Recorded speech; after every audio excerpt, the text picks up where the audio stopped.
trials before the sessions will be taken up by these model courts, and they will be decided on a day-to-day basis. One very important is the institutionalization of court-annexed mediation. Let me tell you, mashallah, we've got 20 trained judicial officers already in our judiciary, and we have to take maximum use and utilize their expertise. And it was decided that to start off with, one district in every high court will take up this particular mandate, and we will assess how the progress has been made and decide about it after 3 months, and we will increase this particular aspect of it, but only once we see how the progress of the initial steps that have been taken. Then comes timelines for disposal of different category of cases. 13 different items were taken up: declaratory suits, declaratory inheritance, injunctions, rent cases, family suits, succession cases, execution petitions, labor cases. There were the 13 on which we decided. This can be increased later, but to start off with, we started with 13, and the high courts have been asked to give us the timeline that they think is appropriate. We will inshallah decide it on the 18th. Then comes the Professional Excellence Index. This is something which we've introduced to facilitate talent hunt of lawyers for induction into the district judiciary and elevation to the high court judicial positions. Then comes this particular, the district judiciary will gauge the lawyers who come and argue cases before you, and then you will pass it on to the registrar, and the data will be collected over there. And when the time comes for induction into the district judiciary or the high courts, this particular data will help us in engaging. There are certain lawyers who are practicing law in furthest districts, and they don't come to the high courts, and so they don't come within the view of the high courts and the bar. So this is a step which we have taken, which will bring in the young lawyers also. They will be given an opportunity, and those who are let's put it this way, who are apolitical and have no political affiliation, and they are genuinely professional lawyers. So this will bring up, will give an opportunity for them to be also considered. Then is ethical guidelines for use of AI in the judiciary. Undoubtedly, given the rise of AI and the benefits associated with its use, integrating it into the justice delivery system is our top priority. No doubt about that. However, the adoption of AI must not be blind or uncritical, as it raises complex ethical and legal concerns that demand careful consideration. To this end, the National Judicial Automation Committee, a committee comprising of justices of the high courts and headed by my illustrious brother, Justice Muhammad Ali Mazhar, have been requested to prepare and recommend an ethical framework for the use of AI in the judiciary. We hope that this initiative, along with the willingness of our judiciary to use AI, will enable us to integrate AI into our processes safely and allow us to make our justice delivery system more efficient, transparent, and above all, citizen-centric. Now, let's come to some important reforms relating specifically to the well-being of the district judiciary. I'll start with the institutional response to external influence on judges of the district judiciary. Mind you, as far as the superior judiciary is concerned, this issue is now with the Supreme Judicial Council, and they are deliberating on how to proceed and to formulate it. But as far as the district judiciary is concerned, we have decided that we will proceed as under. Before I tell you how and what the committee has decided, let me tell you about my views on it.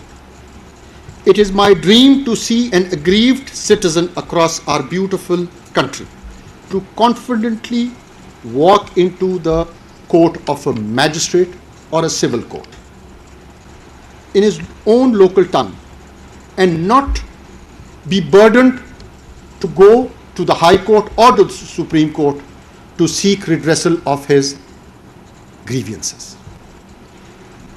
But to make this happen, we must ensure that the district judiciary is empowered, protected, and fully supported in discharging its duties. Now, in this regard,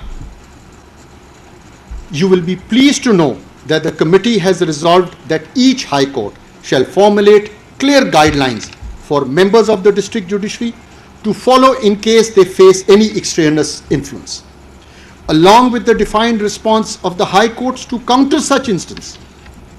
I have invited the Chief Justices of the High Courts to consider including the role of the Chief Justice of Pakistan in response framework they choose to adopt, so that the institutional support is strong and unified. The message must be clear to all that the Chief Justice of Pakistan shall stand with and support an independent, honest, steadfast judicial officer, inshallah. Let's come to some less emotional issues.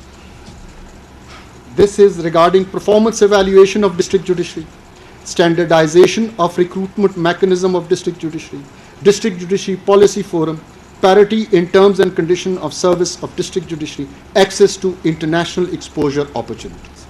These were issues when I used to go to these remote areas and meet the judicial officers over there. These were highlighted by them when I met them.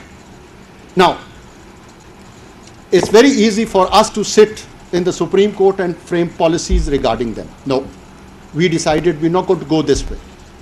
We said, let the district judiciary ponder over it and let them deliberate and finally propose to us what they want, because it does not restrict to a particular province or a high court. So we have decided that it should be given to a committee which should be headed by a judge of the a retired judge of the Supreme Court who has come up on the rungs of the district judiciary. And you'll be pleased to know that it was Mr. Justice retired Rahmat Hussain Jafri Saab who's agreed to take on this task as the chairman of this committee, with Mr. Justice Rozi Khan, Chief Justice of Balochistan, to assist him. Similarly, the registrars of the High Courts and the Director General of Federal Judicial Academy, all of them are from the district judiciary. And I hope and pray they seek your guidance in this. And I must tell you that this is something which is very close to my heart. And I hope and inshallah we will be able to give you what you deserve, what you need and what you deserve. Now to some good news also. You will be pleased to know that we are in contact with the Supreme Court of People's Republic of China and the Constitutional Court of Turkey to enter into MOU for judicial cooperation for a period of 5 years. In this regard, the Supreme Court of China, agreeing to the terms of the MOU, has informally committed to host 30 judicial officers of the district judiciary to visit China next year. As for our engagement with the Constitutional Court of Turkey, our brother Excellency is with us. You'll be glad to know that our first batch of 5 worthy members from the Law and Justice Commission, National Judicial Academy, and from the establishment of the Supreme Court are still on their first trip of 18 days. Hopefully they will be back soon. And I thank you for that, Your Excellency. Respected members of the judiciary, as the Chief Justice of Pakistan has committed to caring for your well-being, he invites you to also commit to the highest ideals of public service. Always be diligent, disciplined, and respectful. Embrace accountability. Empathize with the citizen you serve, and always be polite and humble with them. These standards are not an additional burden, but always for you to honor your role, a role that matters not so much to the judiciary, but to the entire nation. Ladies and gentlemen, now let me appreciate the Federal Judicial Academy for organizing this national symposium under the thoughtful leadership of my brother Judge, Justice Miagul Hassan Aurangzeb. I commend you and your team for this excellent symposium. I also express my deep appreciation to all speakers, panelists, and development partners who have contributed to the dialogue today. The declaration we have adopted today shall serve as a moral compass and a practical catalyst for developing a national judicial well-being framework. To my fellow judges, this day is a tribute to your silent strength. But more than that, it is a promise that you are not alone. The entire institution is behind you. And I am fully committed to make your well-being priority of our reform agenda. But let me remind you, institutional changes take time. But I am proud that together we are making steady, thoughtful progress towards a system that serves both the judicial officers and the citizen with integrity and care. Today, by the grace of God, we gave voice to what was long left and felt but rarely said. That changes everything. From here on, may our support match the weight of what we carry. May Allah Almighty help us all in this noble endeavor. Ameen. Pakistan जिंदाबाद. Thank you. मुल्क में judicial निज़ाम की बेहतरी के लिए दौरे किए हैं. कानून के